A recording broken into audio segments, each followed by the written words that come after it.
हातभर जमीन उकरण्याची ताकद ज्या बैलाच्या अंगात आहे ना, एका दाव्याला रात्रंदिवस आपल्या खोट्याला बांधून राहतो, हिसका मारला तर खोटा बाहेर काढेल इतकी ताकद आहे त्याच्या अंगात.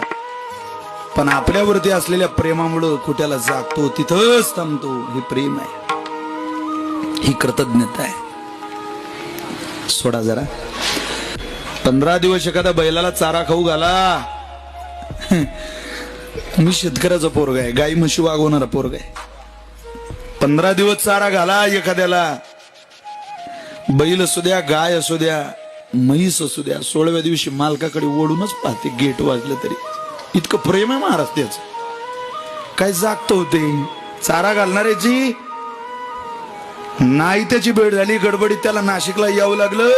गवळण्यातून गाडीला किक मारली तरी ते जनावर मालकाकडे पाहत. चाललंय जीव लावलेली जनावर विसरत नाही.